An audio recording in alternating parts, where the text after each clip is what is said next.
'twas love and kindness I wore. I would see him no more because I love him. Day a very pretty reason. I am engaged to marry another man whom I cannot deceive or injure. Can there be no greater wrong than to give him your person without your heart? I'll retrieve it for him after I am married a while. Marrying to fall in love is like gambling to become rich. All you do is lose what little you had in the beginning. Speak no more of Master Harcourt. I wish the other would come. You will marry him then. I will give him no cause to be jealous. Jealousy in a husband gets 1,000 plagues upon a poor woman. The loss of her quiet, Madam, your humble servant, a happy day to you and to us all. Amen. My chaplain, Faith. Oh, madam, poor Harcourt remembers his humble service to you, and in obedience to your last commands, refrains coming into your sight. Is not that he? No, I know, but to show that he never intended to. Hinder our match, has sent his brother here to join our hands according to the custom. This is his brother and my chaplain. And your chaplain to preach in your pulpit. His brother! He has a trick left still, it seems. Come, madam, pray, let us go to Of church. the thing you are abused still. Dearest of my life, hear me. I tell you, this is Ned Harcourt of Cambridge. By the world, you see, he has a sneaking college look. 'Tis true, he's something like his brother Frank, and they differ no more than in their age, for they were twins.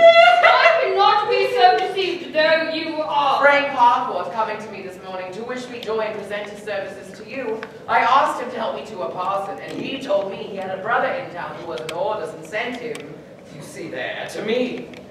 Yes, Frank goes and puts on a black coat and tells you he is Ned. That's all you have for it. If you won't believe one, have your chambermaid there try him, for chambermaids must know chaplains from other men, they are so used to them. So very, very foolish. Let's see. Nay, I'll be sworn he has the canonical smirk and the filthy, clammy palm of a chaplain. Well, most reverend doctor, pray let us make an end to this fooling. Divine heavenly creature, will you please? Speaks like a chaplain indeed. Was there not Thor, divine and heavenly, and what he said? I have no more patience left to serve. This dull drip will not serve in your turn. Though you delay our marriage, you shall not hinder it. What? Divine heavenly creature to delay your marriage? I desire nothing more than to marry you presently, if I might do you yourself would. Though my thrice generous, noble, good-natured patron is here, not him. Not I, Faith. Now, madam, I tell you plainly, nobody else shall marry you, for I shall die first, and I'm sure I shall die after it. After spoken like a chaplain, do now you understand him, I hope. Poor man, he takes it heinously to be refused, but you'll pardon me, madam, it shan't be. He shall marry us. Come away, pray, madam. Incredible dexterity! I tell you plainly you would marry me as your rival, not as your chaplain! Ah, madam! Lord, he is such a deal of modesty the first day I wore him. Yes, and it please your lordship, married women show all their love the first day, because married men show all their modesty the first day. Tell me, I say. Lord, we got 100 times over! Come, how was it? Baggage.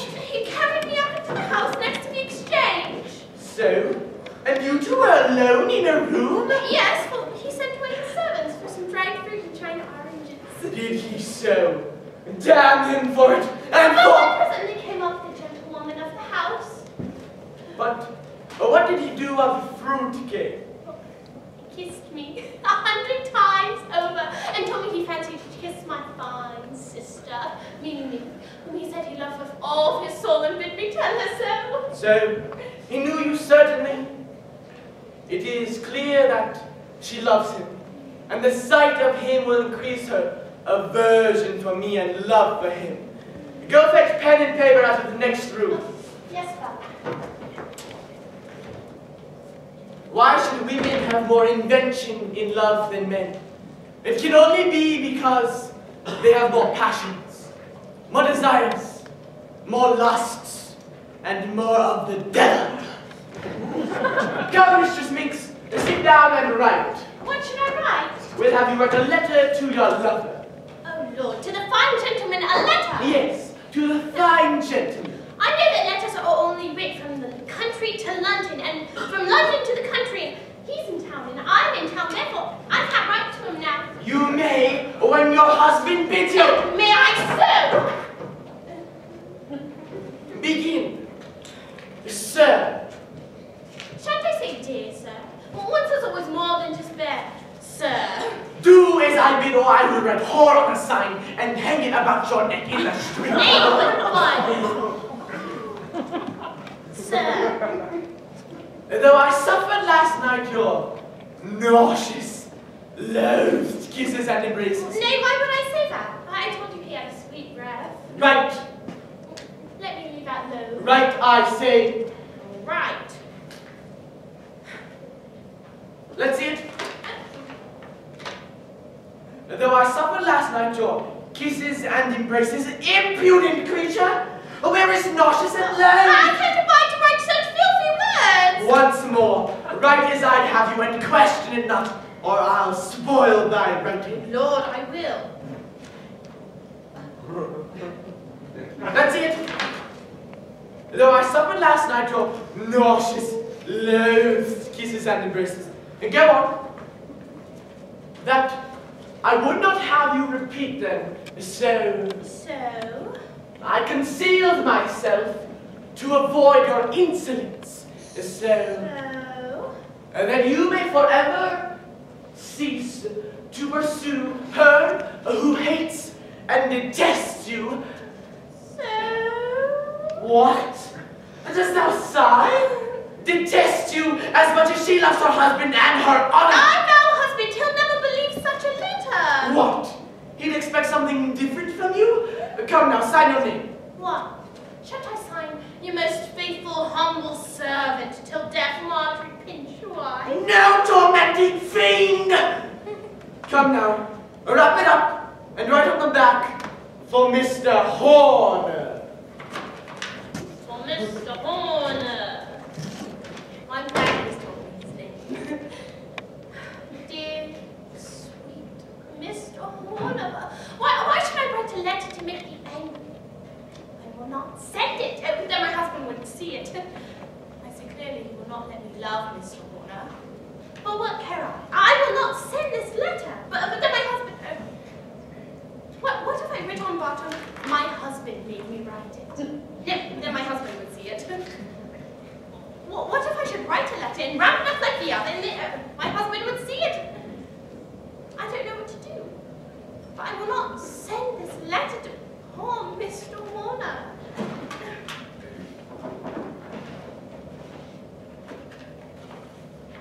Dear, sweet Mr. Horner.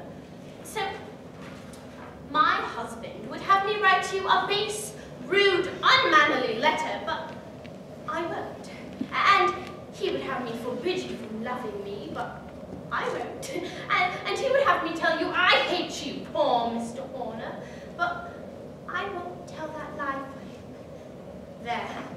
Well, I'm sure if you and I were in the country to cards together, I could not help but treading on your toe under the table, or rubbing knees with you and looking down and blushing. But I must make haste before my husband come back. Dear, oh dear Mr. Horner, your most faithful friend and servant till death, Marjorie Pinchwine. There. Now wrap it up like the other and write on the back, for Mr. Horner. Oh, here come my husband. Now have you done it? Aye, but just now. Very well, let's see it. I've been served if I give you this. All right. Where's the wax and seal? Oh, wait, let me. Lord, you think me such a fool I cannot seal my own letter? Very well. But I would warn you to have it go now. Oh, yes, indeed, I would, but now. Well, you are a good girl then. Come. Let me lock you up in your chamber. And do not come within 3 strides of the window. If we do not cheat women, they'll cheat us. I've secured all within. I'll deal with the foe at hand.